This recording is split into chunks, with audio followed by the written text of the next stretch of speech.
നിങ്ങൾ ഇതുവരെയും trade mark എടുത്തിട്ടില്ല എന്നുണ്ടെങ്കിൽ എന്തുകൊണ്ടാണ് നിങ്ങൾ ട്രേഡ് മാർക്ക് എടുക്കേണ്ടത് എന്നുള്ളതിനെ പറ്റിയിട്ടുള്ള 7 കാരണങ്ങളാണ് ഈ ഒരു വീഡിയോയിൽ പറയാനായിട്ട് പോകുന്നത്.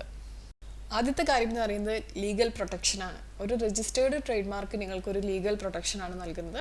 നിയമാനുസൃതമല്ലാതെ തന്നെ നിങ്ങളുടെ ബ്രാൻഡിൻ്റെ നെയിമോ അല്ലെങ്കിൽ നിങ്ങളുടെ ബ്രാൻഡിൻ്റെ ലോഗോയോ ഉപയോഗിക്കുന്നത് തടസ്സപ്പെടുത്താനോ അല്ലെങ്കിൽ അതിനെ ലീഗലി നിങ്ങൾക്ക് ഫൈറ്റ് ചെയ്യാനോ ആയിട്ട് സഹായിക്കുന്ന ഒരു കാര്യമാണ് ട്രേഡ് മാർക്ക് എന്ന് പറയുന്നത്.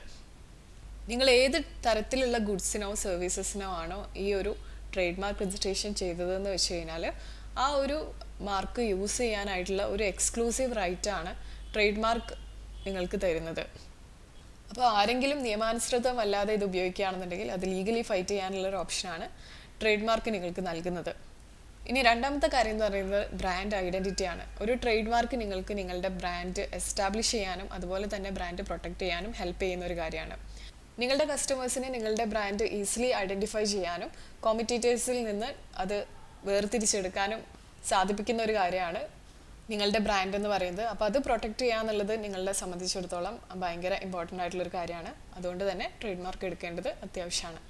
അപ്പോൾ ഈ ഒരു റെക്കഗ്നിഷൻ, അതായത് നിങ്ങളുടെ ബ്രാൻഡിനെ അവർ മനസ്സിലാക്കിയെടുക്കുന്ന ഈ ഒരു റെക്കഗ്നിഷനാണ് ഇവഞ്ച്വലി ബ്രാൻഡ് ലോയാലിറ്റി ആയിട്ട്, അതായത് ആളുകൾ നിങ്ങളുടെ ടൈപ്പിലുള്ള പ്രൊഡക്ട്സിൽ നിങ്ങൾ ചൂസ് ചെയ്യുന്നു എന്നുണ്ടെങ്കിൽ ആ ഒരു ബ്രാൻഡ് ലോയാലിറ്റി ബിൽഡ് ചെയ്യുന്നതിനും ആളുകൾക്ക് ഒരു ട്രസ്റ്റ് ഉണ്ടാക്കിയെടുക്കുന്നതിനെല്ലാം ഈ ഒരു ബ്രാൻഡ് നിങ്ങളെ ഹെൽപ്പ് ചെയ്യുന്ന ഒരു ഫാക്ടറാണ്. അപ്പോൾ അത് പ്രൊട്ടക്റ്റ് ചെയ്യുക എന്നുള്ളത് നമ്മുടെ ഉത്തരവാദിത്തമാണ്.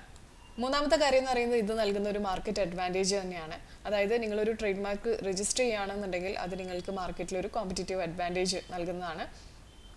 കസ്റ്റമേഴ്സിനെ കൺഫ്യൂസ് ചെയ്യുന്ന രീതിയിൽ സിമിലർ ആയിട്ടുള്ള മാർക്സോ അല്ലെങ്കിൽ സിമിലർ ആയിട്ടുള്ള നെയിമോ നാളെ ഒരു പുതിയ പ്രൊഡക്റ്റായിട്ട് മാർക്കറ്റിലേക്ക് ഇറങ്ങുന്നതിനെ നിങ്ങൾക്ക് തടസ്സപ്പെടുത്താനായിട്ട് സാധിക്കുന്ന ഒരു കാര്യമാണ് ട്രേഡ് മാർക്ക് എന്ന് പറയുന്നത്. അപ്പോൾ ഒരു യുണീക്ക് ആയിട്ടുള്ള ഒരു പ്രസൻസ് നിങ്ങളുടെ ഇൻഡസ്ട്രിയിൽ ഉണ്ടാക്കിയെടുക്കാനായിട്ട് ട്രേഡ് മാർക്ക് എടുക്കുന്നത് സഹായിക്കുന്നതാണ്. നാലാമത്തെ കാര്യം എന്ന് പറയുന്നത് അസറ്റ് വാല്യൂ ആണ്. ഒരു രജിസ്റ്റേർഡ് ട്രേഡ് മാർക്ക് എന്ന് പറയുന്നത് ഒരു ഇൻടാഞ്ചിബിൾ അസറ്റ് ആണ്. അത് നിങ്ങളുടെ ബിസിനസ്സിൻ്റെ വാല്യൂ ഇൻക്രീസ് ചെയ്യുന്ന ഒരു കാര്യമാണ്. അപ്പോൾ ഇത് നിങ്ങൾക്ക് ലൈസൻസ് ചെയ്ത് വെക്കാം അല്ലെങ്കിൽ ഫ്രാഞ്ചൈസി കൊടുക്കാം. അപ്പോൾ അങ്ങനെ ആകുമ്പോഴും നിങ്ങൾക്ക് അഡീഷണലി റവന്യൂ സ്ട്രീംസ് ജനറേറ്റ് ചെയ്തെടുക്കാനായിട്ട് സാധിക്കും. പിന്നെ ഇനിയിപ്പം നാളെ നിങ്ങളുടെ ബിസിനസ് നിങ്ങൾ സെൽ ഓഫ് ചെയ്യുകയാണ് അല്ലെങ്കിൽ മറ്റ് ബിസിനസ്സുമായിട്ട് മേർജ് ചെയ്യുകയാണെന്നുണ്ടെങ്കിലെല്ലാം ഈ ഒരു ട്രേഡ് മാർക്ക് ഉണ്ട് എന്നുള്ള സംഗതി നിങ്ങളുടെ വാല്യൂ കൂട്ടുന്ന ഒരു കാര്യമാണ്. അഞ്ചാമത്തെ കാര്യം എന്ന് പറയുന്നത് നാഷൻ വൈഡ് പ്രൊട്ടക്ഷനാണ്. അതായത് ഇപ്പോൾ ഇന്ത്യയിലുള്ള ഒരു ബ്രാൻഡിനെ നിങ്ങൾ ഇന്ത്യയിൽ തന്നെയുള്ള ട്രേഡ് മാർക്ക് രജിസ്ട്രേഷൻ ചെയ്യുകയാണെന്നുണ്ടെങ്കിൽ ത്രൂ ഔട്ട് ഇന്ത്യയിൽ നിങ്ങൾക്ക് ഈ ഒരു ട്രേഡ് മാർക്ക് പ്രൊട്ടക്ഷൻ ലഭിക്കുന്നതാണ്. നിങ്ങൾ ഏത് കൺട്രിയിലെ ട്രേഡ് മാർക്ക് രജിസ്ട്രേഷൻ ആണോ എടുത്തതെന്ന് വെച്ച് കഴിഞ്ഞാൽ ആ ഒരു എൻറ്റയർ കൺട്രിയിലുള്ള പ്രൊട്ടക്ഷൻ നിങ്ങൾക്ക് ലഭിക്കുന്നതാണ്.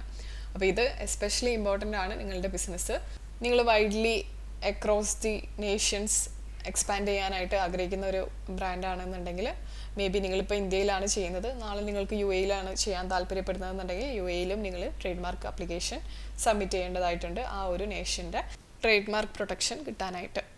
ആറാമത്തെ കാര്യം എന്ന് പറയുന്നത് ഒരു പ്രിവെൻറ്റീവ് മെഷറാണ്. അതായത് നിങ്ങൾ ആദ്യം തന്നെ നിങ്ങളുടെ ട്രേഡ് മാർക്ക് രജിസ്റ്റർ ചെയ്ത് വെക്കുകയാണെന്നുണ്ടെങ്കിൽ ഭാവിയിൽ എന്തെങ്കിലും ലീഗൽ ഡിസ്പ്യൂട്ട്സ് ഒക്കെ വരാമെന്നുള്ളത് ഒരു പോസിബിൾ ആയിട്ടുള്ളൊരു കാര്യമാണ്. അപ്പോൾ അതിന് എഗെയിൻസ്റ്റ് ആയിട്ട് നിങ്ങൾ മുൻകൂട്ടി എടുക്കുന്ന ഒരു പ്രിവെൻറ്റീവ് മെഷറാണ് ട്രേഡ് മാർക്ക് രജിസ്ട്രേഷൻ എടുത്ത് വെക്കുക എന്നുള്ളത്. നാളെ ഇനി ആരെങ്കിലും നിങ്ങളുടെ ബ്രാൻഡിനോട് സിമിലർ ആയിട്ടുള്ള ഒരു നെയിമായിട്ട് ബിസിനസ്സിലേക്ക് ഇറങ്ങുകയാണെന്നുണ്ടെങ്കിൽ പിന്നെ അത് നമ്മൾ ഫൈറ്റ് ചെയ്ത് ഒത്തിരി സമയം കളയുന്നതിനേക്കാൾ നല്ലതാണ് ആദ്യം തന്നെ നമ്മളുടെ ബ്രാൻഡിന് ട്രേഡ് മാർക്ക് രജിസ്ട്രേഷൻ എടുത്ത് അത് പ്രൊട്ടക്റ്റ് ചെയ്ത് വെക്കുന്നത്. നാളെ ഇനി ഏതെങ്കിലും മറ്റ് ബിസിനസ് വന്നിട്ട് നിങ്ങൾ അവരുടെ ട്രേഡ് മാർക്ക് ഇൻഫ്രിഞ്ച് ചെയ്യുകയാണ് എന്നുള്ള രീതിയിലൊക്കെ വരികയാണെന്നുണ്ടെങ്കിൽ നമുക്ക് അത്യാവശ്യം എമൗണ്ട് ലീഗൽ ബാറ്റിലിന് വേണ്ടി സ്പെൻഡ് ചെയ്യേണ്ടതായിട്ട് വരും. അപ്പോൾ അത് അവോയ്ഡ് ചെയ്യാനായിട്ട് നമ്മളെ ഹെൽപ്പ് ചെയ്യുന്ന ഒരു കാര്യമാണ് മുമ്പേ തന്നെ നമ്മൾ ട്രേഡ് മാർക്കിന് രജിസ്റ്റർ ചെയ്യുക എന്നുള്ളത്. ഏഴാമത്തെ കാര്യം എന്ന് പറയുന്നത് ഗ്ലോബൽ എക്സ്പാൻഷനാണ്. ഇപ്പോൾ നിങ്ങൾ ട്രേഡ് മാർക്ക് രജിസ്ട്രേഷൻ ഇന്ത്യയിൽ എടുത്തു എന്നുണ്ടെങ്കിൽ മറ്റു കൺട്രീസിലേക്ക് പോകുന്ന സമയത്ത് ഇതൊരു ബേസായിട്ട് സെർവ് ചെയ്യുന്നതാണ്. അപ്പോൾ നിങ്ങൾക്ക് ഇൻ്റർനാഷണലി നിങ്ങളുടെ ബ്രാൻഡ് എക്സ്പാൻഡ് ചെയ്യുന്ന സമയത്ത് കുറച്ചുകൂടി ഇത് ഹെൽപ്പ് ചെയ്യുന്ന ഒരു കാര്യമാണ്. അപ്പോൾ നിങ്ങൾക്ക് നിങ്ങളുടെ ബ്രാൻഡിന് ട്രേഡ് മാർക്ക് രജിസ്ട്രേഷൻ എടുക്കണം എന്നുണ്ടെങ്കിൽ ഞങ്ങളെ കോൺടാക്റ്റ് ചെയ്യാവുന്നതാണ്. ഡിസ്ക്രിപ്ഷൻ ബോക്സിൽ ഞാൻ ഡീറ്റെയിൽസ് പ്രൊവൈഡ് ചെയ്തിട്ടുണ്ട്.